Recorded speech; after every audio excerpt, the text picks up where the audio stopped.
In the jungle, indeed, it is draft week. I am Matt Edwards. Happy draft week. We can finally get this debate over with. In just 2 days, either Penei Sewell or Jamar Chase, one of the two will no longer be in the Cincinnati Bengals fans' lexicon. We'll move on from it. Unfortunately, none of the other teams in the AFC North are viable options to take either of them, so we won't have to worry about them except probably/maybe whenever the Bengals play the Dolphins from time to time. Today's guest is the amazing George Vogel. I've talked about him on this podcast with my guests several times.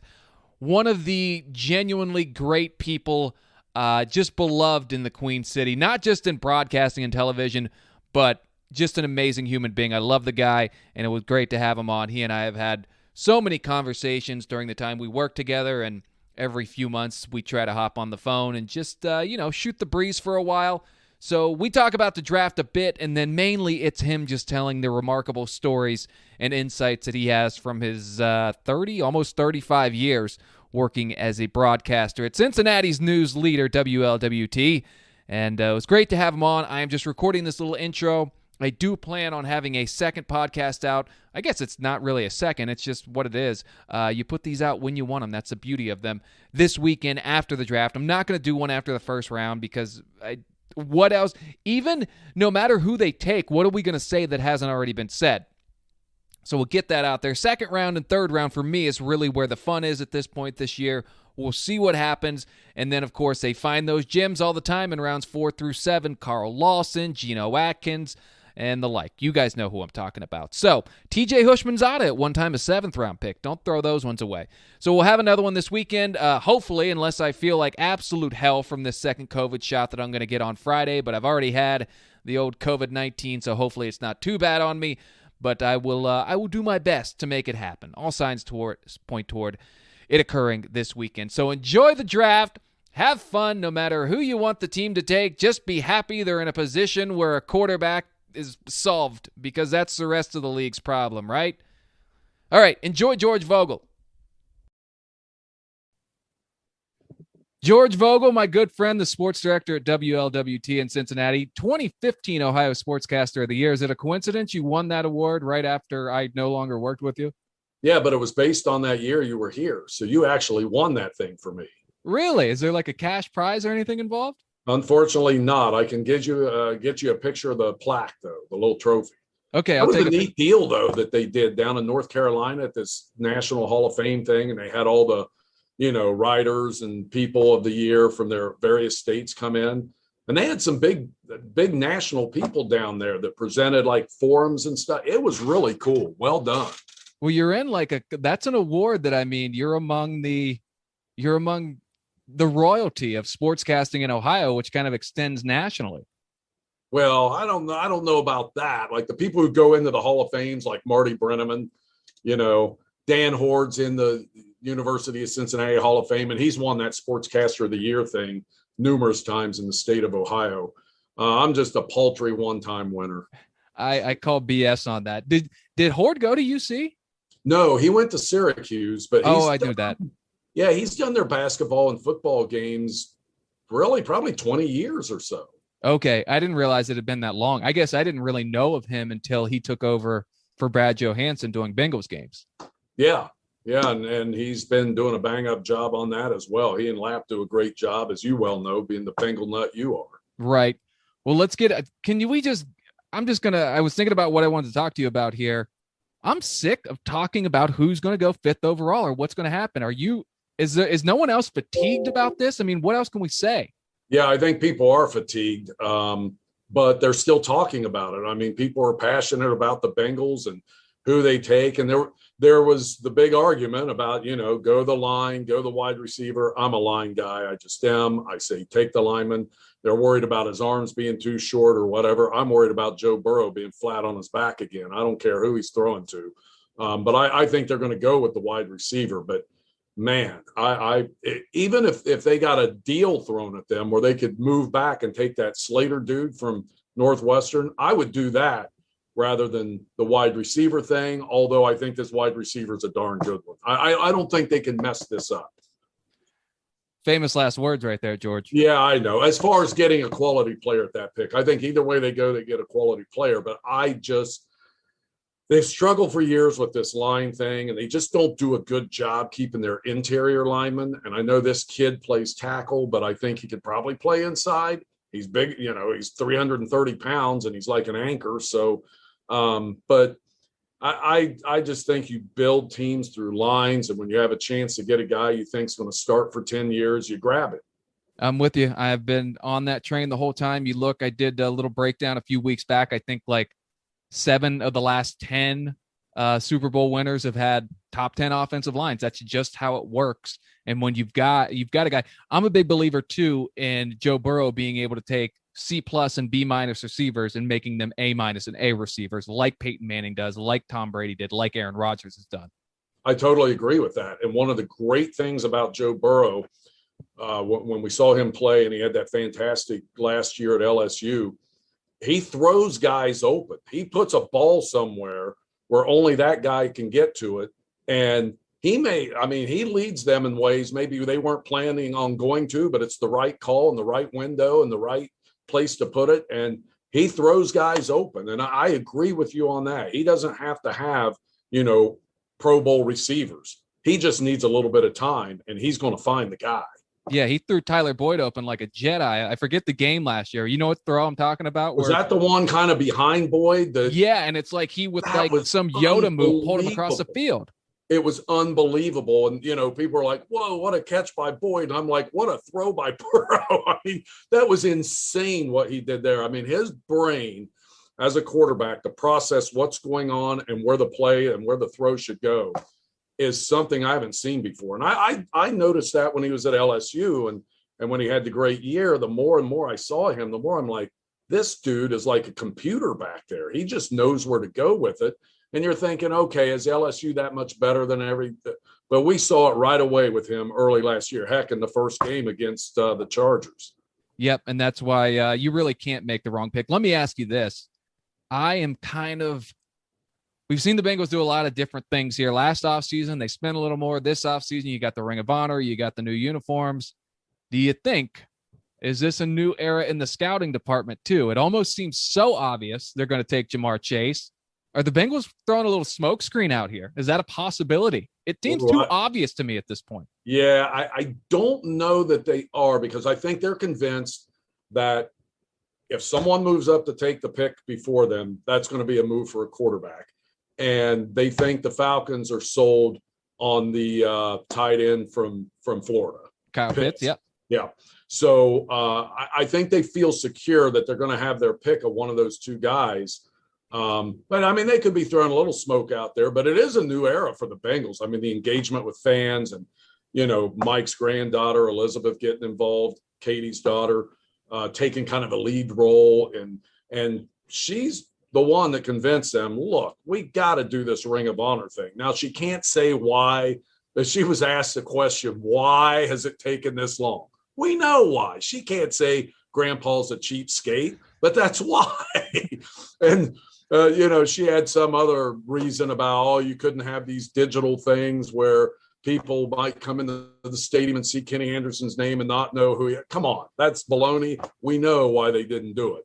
And he doesn't consider those things important because he's all about just Spartan environments. But, they've had to drag him along. And he's a bright guy and a funny guy. And I like the dude. When you talk to him, you would like him. But it's been tough to drag him into, let alone the 21st century, the 20th. I think I've got a picture of you and him on my phone, actually. I'll have to see if I can find it. Oh, really? Yeah.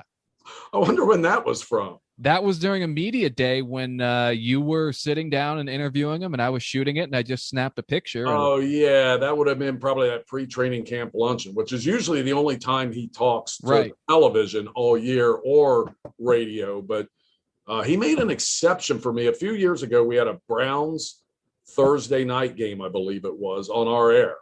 And I just put in a request. I figured it wouldn't happen, to talk to him about the history of the Bengals and Browns rivalry.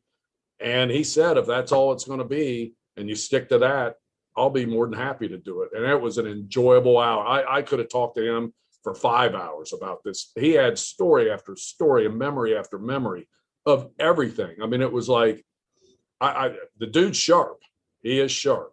Does he have a book or anything? Because now that you say that, for his I've known who he is my whole life, for as frustrating as he can be at times as an owner, I really don't know a lot about the guy. And you would Yeah, think he's no. got all these opportunities to do things like that. And I don't know much about him. And it's just kind of now hitting me that I don't even remember what his voice sounds like barely.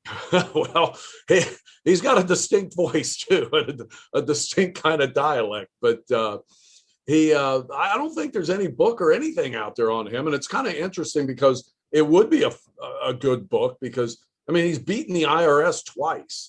You know, he got this sweet stadium deal. Like the business side of things, he's done some things that are pretty remarkable. In addition to buying into a football team. I mean, they like when they one of the IRS things is when the guy up near Columbus, Austin Knowlton, was like selling his shares off back to the Brown family, and they were trying to beat the taxes and all that, and they figured out a way to do it, and the transaction was made. I can't remember exactly the whole story, but boy, when you beat the IRS twice, you know what you're doing. All right, let's beat the Steelers next, and we'll be cooking. Yeah, exactly. Do you remember your first draft that you covered? Oh boy, that's a good question. I do remember I wasn't actually at the draft or even down at the Bengals facility. I remember when they drafted Joe Kelly. That would have been like 86 when I was working and we had to find video of this dude. And so I remember getting a hold of this guy I knew in Seattle because he played at University of Washington, getting some video there. They had to satellite it to us. I remember that stuff. I'm trying to remember the first draft. They used to have like the draft stuff down at Riverfront Stadium. And you'd go down there and sit in some cramped room and wait for them to draft someone. And then you would go in another room and they would talk about whoever it was they drafted. It was much different than what it is today. And the NFL draft, as you know, was much different. I mean, my gosh, it used to be all the rounds on a weekday.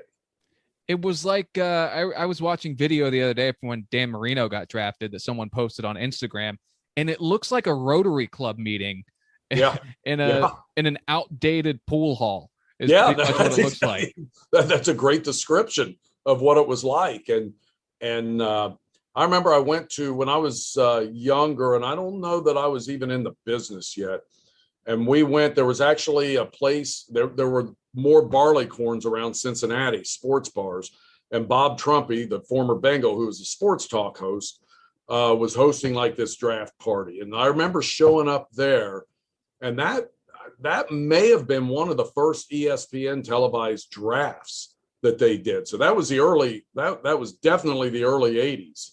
ESPN was just a fledgling network at that time and barely off the ground. I mean, they're showing Australian rules football and all that stuff because they had none of the major sports contracts. But they did televise the draft, which everyone thought, what the heck is this? Because that didn't happen before. You just found out who the teams picked from watching the news, listening to the radio. The team would put out the release or release the information of who they drafted. And it changed it completely being on television, and now the production that it is in prime time. It's the first I remember is when they went at noon on a Saturday and just did it round until Sunday it started again. So I don't even remember. It was during the week? Oh yeah, they would. In fact, not only during the week, it may have either been started on a Monday or a Tuesday morning. And I mean like 9:00 a.m. You would get your first pick of the draft.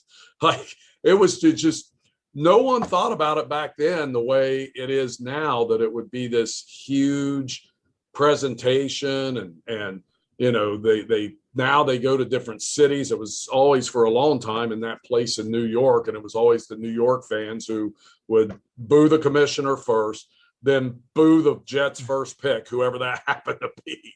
They would always go crazy, and the Giants picks as well.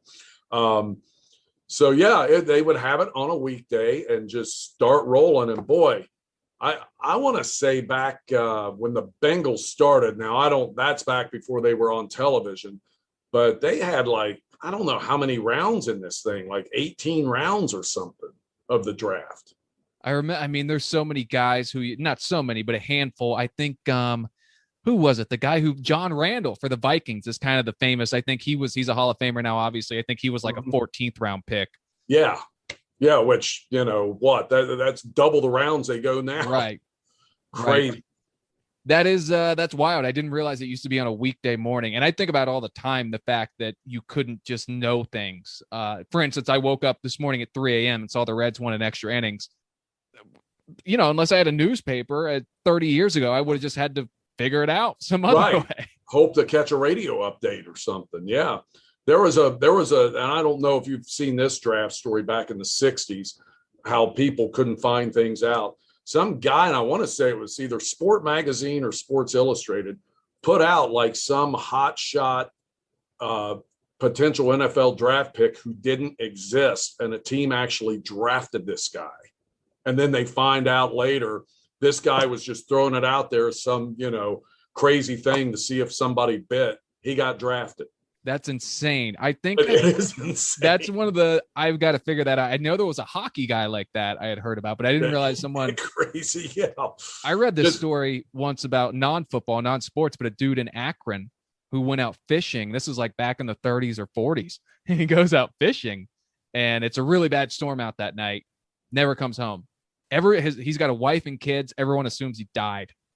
And then like 6 or 7 years later, his widow's cousin sees him at some convention in Chicago. He had moved. He didn't just run away. He had moved, I believe, to Oklahoma or Oklahoma City, somewhere out there, and become a sportscaster. So he's in the public eye, really not that far away, like an hour and a half flight away, just started a new life. And back then you had no way of figuring it out. You just assume, well, bad storm. He was fishing. He's with the fish. That is absolutely. That is crazy. I mean, that's why you can't trust sportscasters right there. Yeah, that's my number one reason. You don't know what kind of life they used to live. Yeah, exactly. Yeah, don't delve into mine, please. Well, off air, I've done plenty, and I've heard a lot of good stories that I could tell on this podcast, but I don't know that the fine people at WLWT would want to hear about. Well, they would, but Yeah. We'll save that for your retirement party here in 20 or 30 years.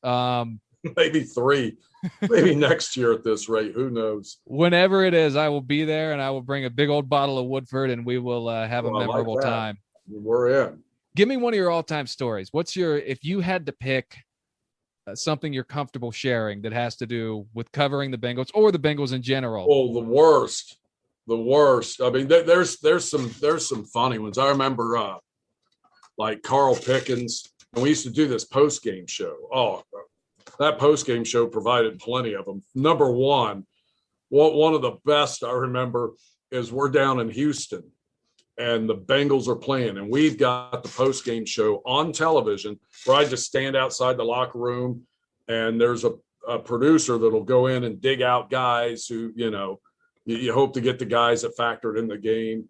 Well, no Bengal factored in this game because they got beat like 33-0. It was terrible. I got so tired of hearing that Houston Oilers song over and over. So we got to do this show. And the first guy this producer brings to me is the only Bengals player. He was a backup center who did not play in the game. It's like, what am I supposed to ask this guy? The only hook was he was from the Houston area, so we could talk to him about hey, what was it like coming back home and playing in front of or not playing in front of your family while your team gets its butt kicked? You're not even good enough to play in a game where your team's losing 33-0. Another one, we're not even on the air yet. Like the shows, they're kind of doing highlights and stuff. And Carl Pickens had like this phenomenal game. And Carl Pickens loved cameras when he had a phenomenal game. If he didn't, it didn't matter if the Bengals won or lost. It was whether Carl had a great game or not. And we're not even like on the air yet. He comes running off the field and sees me in this tunnel. And he's like, let's do an interview now. Let's do it. So I'm like, hey, can we come to this now? And they're like, sure. Is he there? Yep. And he just starts spouting off all this great stuff and going crazy. And that was a fun time. And then a bad time was when I got, and this is before this was about 20 years ago. We did a story that the Bengals players didn't like. Our news department did, our investigative team. And I wasn't real comfortable with what we did with the story and the Bengals knew this. We did a story on this guy who had a bunch of DUIs, but he was still driving to practice. Well, we shot the story in September, and then the day of the sweeps, I probably shouldn't even tell this story. I'm going to get in trouble. We give the Bengals about 4 or 5 hours to issue a statement in response to this when we've been sitting on it for 2 months. And the Bengals knew that. And they were really hot about it. The players were hot that we were pestering this player and hiding in the weeds and getting pictures of him driving. But the guy shouldn't have been driving, and the Bengals should have known he was driving to practice. I get all that. That's fair. But who's the idiot that has to go in the locker room next to talk to the team, and they know they don't want to talk to us, WLWT, and I got the WLWT mic. I knew I had good warning that, boy, this is not going to be pretty. And, of course, they lose on a last-second field goal at New England to a bad New England team then 20 years ago. And the Bengals were a worse team. And I stick that mic in, and this guy's talking, and then he sees that mic, and he's like, what the heck? And he sees me, and the whole locker room is just this cauldron of hate towards me. And I'm like, you don't have to answer me. I'll stand off to the side. And God bless Jack Brennan, the PR guy, because they're wanting to throw me out. And I kind of wish they would have. I may have owned a piece of the team if they'd done something physical. But they were screaming and yelling, get that bum out of here. And they weren't saying bum. Wait, and you had nothing to do with the story? No, I just work for the station. But I get their point in that they were, they had a vendetta against WLWT. I understand that side of it. They don't need to pitch me out. I interviewed these guys all season long. They knew who the heck I was. But boy, were they mad. They took it all out on me. And the Bengal PR guy, they wanted me out of the locker room and this. And the Bengal PR guy's like, hey, look, he's got a credential. He's got every right to be in here. You don't have to talk to him. But he's allowed to be in here. Wait, so I just stood by the door, and they wouldn't talk to anybody else as long as I was in there. So then I got the other media guys looking at me like, you're screwing up our game now. And it's like, sorry. And then fortunately, Scott Mitchell, the quarterback in that game, who played like 1 year for the Bengals, he was the one guy on the team that had no idea what the hell was going on. And he was talking in another room. So I was able to go in there and get some sound from him. But boy, that was crazy. And they never got over that. I don't think, unfortunately, that was late in the season. That was like late November, early December. So after that, I think that may have even been 2002. I know the roster turned over quite a bit the next year, and it just we moved on after that. But God, that was a mess. So that was a player who was good enough that you guys were interviewing afterward. Yeah, it was Oliver Gibson, who was a defensive lineman who played at Notre Dame, who was a prince of a man, except that day. But, they were angry. They just lost on a last-second field goal, and they hadn't won many games, and they thought they had a chance at a win. I mean, I get the whole dynamic, but that's one I don't know that I'll ever forget because it was just so intense, and it really was. They were hot. They were hot, and there was nothing I could do. Well, the irony of that is I have a very vivid memory of seeing Oliver Gibson at training camp when I was a kid. And this is no joke. I swear to God, this is true. He was riding a bicycle. Oh man. That's so I don't know if they told him if there's media around, you just stay away from the wheel from now on, but he was a mountain of a man. Yes. Yeah. Big dude. Pretty good player too, considering what the Bengals had back then. And was a very nice, well-spoken guy. And I understood every word he said to me when he said, that was so funny though. It was probably something I just kind of stuck that mic in there because John Popovich was the one interviewing him.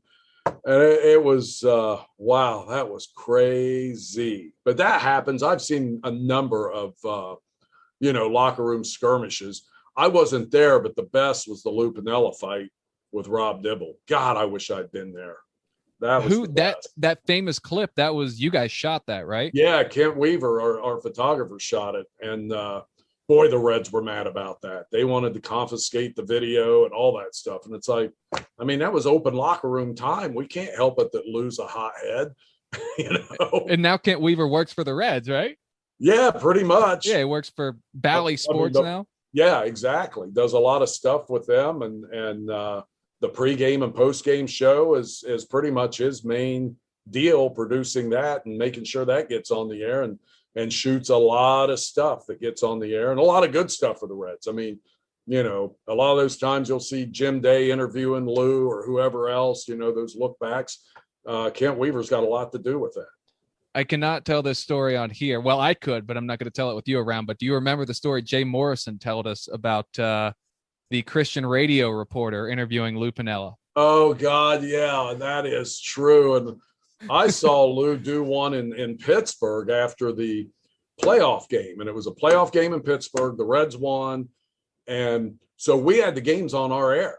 And so we had pre and post game shows and stuff. So we go back into Lou's office after he did his interviews, and we're talking to him about the next day, what we might need from him before the game or whatever. And Lou knew us. We did all kinds of shows and stuff with them. And in comes this radio reporter from Pittsburgh and like, Mr. Piniella, I missed what you said earlier. I was over there, but can I get a couple words with you about tonight's game? And Lou just goes, hey, look, it's like the Tonight Show. There's one monologue. You miss it, it's over. See you, kid. I was like, oh, Lou, that's so mean. The poor guy just looks down, walks away. Then Lou starts laughing and looks at us. He goes, that was pretty funny, wasn't it? Thank God, Lou. You just crushed the guy. Yeah, I love those stories. And the sad thing is you don't get them anymore because now you'll be on the biggest jerk in the world online for the next 24 hours. Oh, yeah, no. People are so much more guarded and careful. And I mean, and it's so much more structured. And, you know, now it's just Zoom because of COVID. But even before that, it's like you don't really get a chance. Now, if you were Marty Brenneman, maybe a couple of the Bally Sports Ohio guys that were Fox Sports Ohio, then you might be able to hang out in a manager's office for a little bit and talk to him about something, but not like when Pete Rose was manager, you could just walk in and the locker room be open. You just go in Pete's office. He'd be like, hey, what's going on? You could sit down and he'd start talking about anything and go on and talk. And he'd just sit there and be doing stuff, probably looking at lines. I don't know. But he would sit there and talk and just shoot the breeze. And you could ask, hey, what'd you think about this player? And I mean, it's just, that would never happen now. It's just too structured and guarded. For that very reason you said, it's too easy for someone to, you know, turn it around on him and make him look like a bad dude.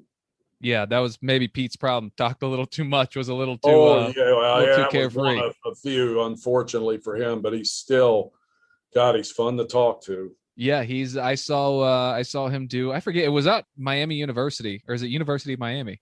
Yeah, Miami University. University in Oxford, and I saw him speak there. I covered it for the station when I was there. Brilliant, just quick, and I mean, I can see how he could talk his way in or out of anything. Yep. All right, look, I'm gonna let you and Mike Dardis go get your sandwiches. I'm gonna give you a few quick hitters, even though I know we could do this for hours, and we have done this for hours, usually with beers involved. All right, I'll give you a few quick hitters here. If you weren't a broadcaster, what would you be? Hopefully working in a business somewhere, but more than likely I would have been a chemist at a power plant. Last time I asked you that, you told me astronaut. I wish I would have been. That's what I wanted to be as a kid, but I had a fear of heights, so that didn't go very far. Yeah, I think that's kind of a requirement, is not being afraid of heights if you want to go into the galaxy. Bigger pain in the ass, me or Brandon Seho? Seho by far. Yeah? Yeah. He must be pretty bad then. No, you guys are both great. I'm kidding. I know. Talks more than you. Well, that's quite a feat in itself. What are you going to do first this year? Hole in one or bowl of 300? Oh man, it would have to be bowl of 300, and that's probably not going to happen. But a hole in one is so rare. There's lots of guys in our senior league bowled 300s. I hope I get a 300. Let it be a 300, please. What do you think's more likely? Probably the hole in one, because there's no pressure. I'll just fall apart in the 10th frame if I'm bearing down. The hole in one, you just hit the ball and you luck out if it goes in. So, okay, the hole in one. All right, we'll keep tabs on it. All right, and then finally, Bengals on the clock. What's it going to be? Jamar Chase. All right. That's I wouldn't make that pick, but they will. And he'll be good. He'll be good. But yeah, I agree. It's, you look at the first round and it doesn't matter. But man, the other thing is, and I said, I'll let you go. I will. People get so caught up on this. We're not going to know anything for a few years. And B, you look at the Bengals' best guys, aside from like AJ Green and Joe Burrow, their best guys to pass, and this is probably why they haven't won much, but the past 5, 6, 7 years have been the second rounders: Joe Mixon, Tyler Boyd, T. Higgins, Jesse Bates on the defensive side of the ball. So Carlos Dunlap was a second rounder. Correct. And boy, you can go on back to Boomer and Chris Collinsworth and guys like Carl that. Pickens, who you mentioned earlier. Yeah, exactly. Isn't that crazy? Corey Dillon. Yeah. Best running back. Nutty how well they've done in the second round. And hopefully they get an interior offensive lineman in the second round. That's my thing. If I'm fine with them going Chase at 1, but rounds 2 and 3, you better take an offensive lineman and here's the other thing that people talk Jonah Williams, Riley Reif. I don't trust Jonah Williams to stay on the field, and I don't think I hope he does. He's awesome. Right. But I'm not confident in that at this point. George Vogel, what people can find you on Twitter, Vogel_WLWT. You tweet about once a week, but it's a good one always. Yeah, I've been lax in that department, but if I got something to spout off, I almost had a good one today I wanted to put on, but I didn't want to get this guy in trouble yet, but I may throw it out there at some point. Throw it out there. You're about quality, not quantity. That's right. I don't know how much the quality is, but I appreciate the sentiment.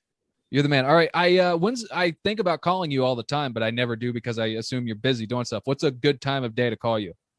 Oh, honestly, probably anytime, but anytime after 2:30, my schedule, like before 2:30, I might be, hopefully on a golf course or a driving range. But even then, if you call like late morning, I'll get back. All right. I have faith in you. I hadn't talked to you before today. I think one of the last times we talked, it was like late morning you called, and we talked for quite a while. Yeah, I do. I usually do. In New York. Yes, I was in Beacon, New York when I talked to you. I remember exactly where I was. I was walking along some creek, just passing the time because you could not do much of anything there. Well, I'm glad you got out of there and you're back in Ohio. Saved a lot of money staying out of the bars last year, George. I believe that. All right. Tell Dardis and everyone I said hi. Enjoy your night, and I'll talk to you real soon. All right. Thanks, Matt. See you, Chief. Okay. Bye-bye.